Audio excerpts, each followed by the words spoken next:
এইবার আমি পেস্ট করা মাংসটা তেলের মধ্যে তুলে দিচ্ছি।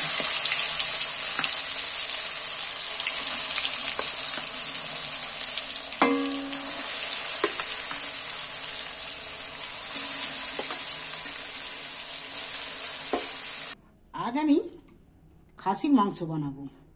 দেখো ধুয়ে পরিষ্কার করে একদম শুকনো শুকনো মতো হয়ে গেছে, দেখছো? ধুয়ে পরিষ্কার করে নিয়েছি।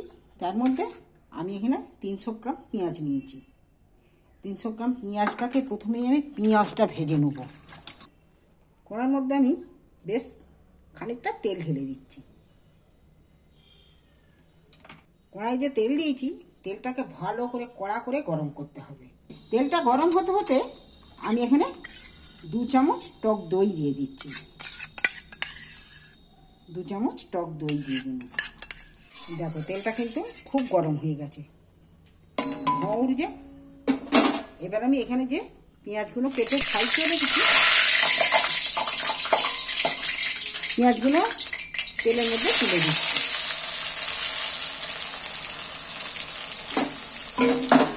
এই পেঁয়াজটা একটু কড়া তেলে না ভাজলে হবে না। এর মধ্যে আমি নুনও দেবো না, তবে এটা কড়া করে ভাজা হবে। এখানে লঙ্কা দিচ্ছি 1 চামচ ঝালের জন্য, কাশ্মীরি লঙ্কা দিচ্ছি 1 চামচ, হলুদ দিচ্ছি পরিমাণ মতো, ধনে পাউডার দিচ্ছি 1 চামচ। এবার আমি পেঁয়াজটাকে একটু নাড়াচাড়া করে নিচ্ছি। এখানে 1 চামচ আদা বাটা আর 1 চামচকে বেশি রসুন বাটা। রসুনটাকে আধ বাটা মতো করে নিয়েছি, ভালোভাবে পুরো বাটিনি। পারলে তোমরা রসুনটাকে থেঁতো করেও দিতে পারো। স্বাদ মতো নুনও দিয়ে দিচ্ছি এর মধ্যে। এইবার এইটা আমি একটু মেখে নিচ্ছি। যা উপকরণগুলো দিয়ে আমি এটা মেখে রাখবো। এই মাংস পুজোর স্পেশাল কীভাবে? পুজোর স্পেশাল মাংস আমি এই মশলা মাখাতে মাখাতে চটপট সাবস্ক্রাইবার করে রাখো। দেখো পেঁয়াজটা ভাজতে ভাজতে কিন্তু অনেকটা সে কাদা কাদা মতন হয়ে যায়নি, খুব গরম তেলে দেয়া। এইটাই একটা একটা করে পেঁয়াজগুলো একদম পুরো লাল লাল হয়ে যাচ্ছে। এইটা একদম দেখবে যে একটা একটা করে লাল লাল করে ভাজা হয়েছে। দেখো পেঁয়াজটা আমার খুব সুন্দরভাবে ভাজা হয়ে গেছে। আমি এটাকে এবার তেল ছাড়িয়ে তুলে নেব।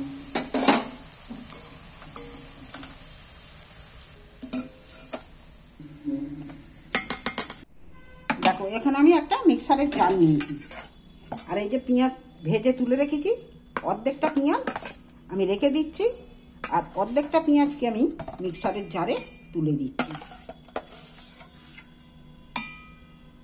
এটাকে আমি একটু মিক্সারে একটু পেস্ট করে নেব। পেঁয়াজ ভাজা পেস্ট করাটা এইটা আমি মাংসের সাথে ভালো করে মেখে দিচ্ছি।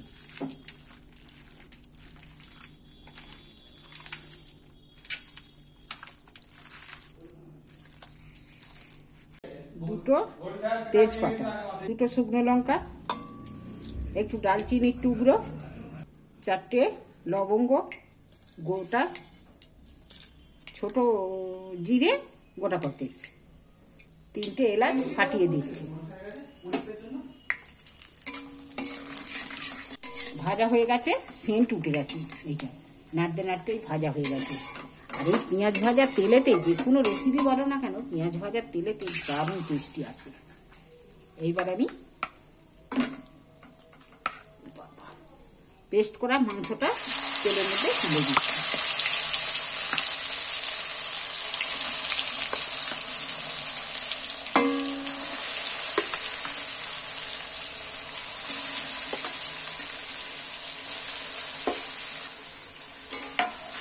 এইবার ভালো করে নাড়াচাড়া করে ভালো করে কষিয়ে নিতে হবে, নাড়তে নাড়তে।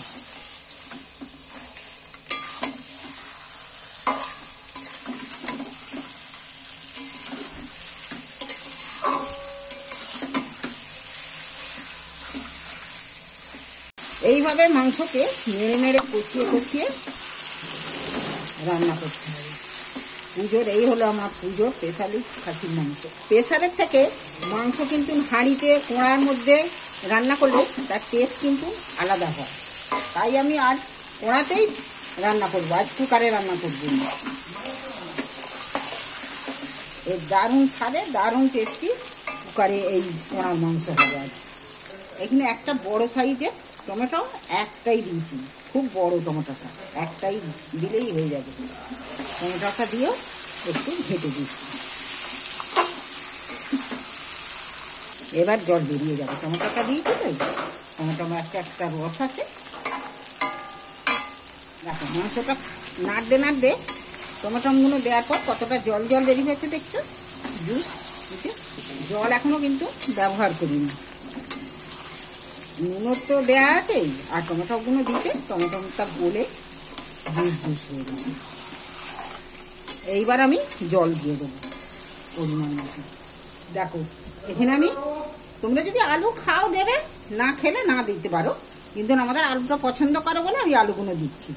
ভেজে তুলে রেখেছি, আলুগুলো দিয়ে দিচ্ছি। আলুগুলো মাংসের সাথে একটু কষিয়ে নিচ্ছি।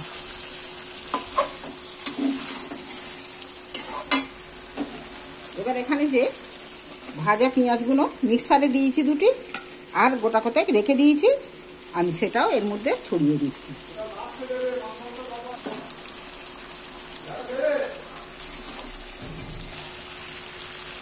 এইবার আমি জল দিয়ে দেবো একটু, মাংসটা সেদ্ধ হওয়ার জন্য।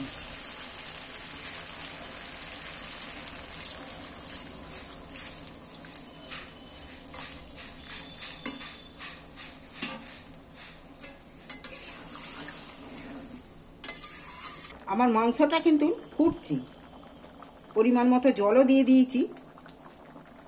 এখানে আমি পেঁপের টুকরো, দেখছো কয়েকটা পেঁপের টুকরো নিয়েছি। পেঁপের টুকরোটা দিয়েছি যে আমি কড়াই করে যেহেতু মাংসটা করছি, এই পেঁপেগুলো দিলে মাংসটা সেদ্ধও ভালো হবে আর মাংসটা টেস্টও ভালো আসবে। এটা একটা গোপন টিপস।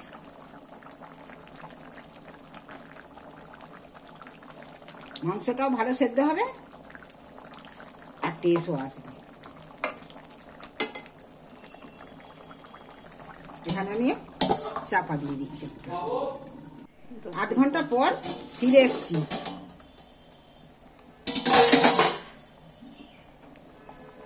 দেখো একদম মাংস কিন্তু দারুণ সেদ্ধ হয়ে যাবে যতক্ষণ ধরে হচ্ছে, একদম প্রেসার কুকারের মতন।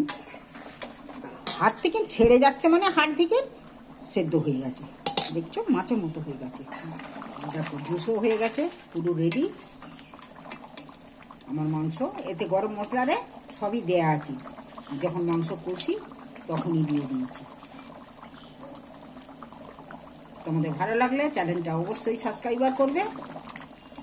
আমার মাংসটা বানিয়ে খেয়ে কেমন লাগলো কমেন্ট করে অবশ্যই জানাবে।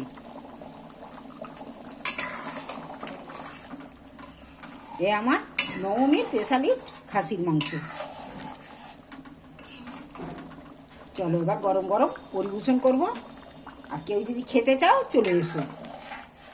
আমি গ্যাস অফ করে দিয়েছি, ভাত বেড়ে ফেলেছি, আর এই যে লম্বা লম্বা ভাত হয়েছে দেখতে পাচ্ছ, এই ভাতের সাথে আর এই মাংস, এই খাসির মাংস দিয়ে ভাত।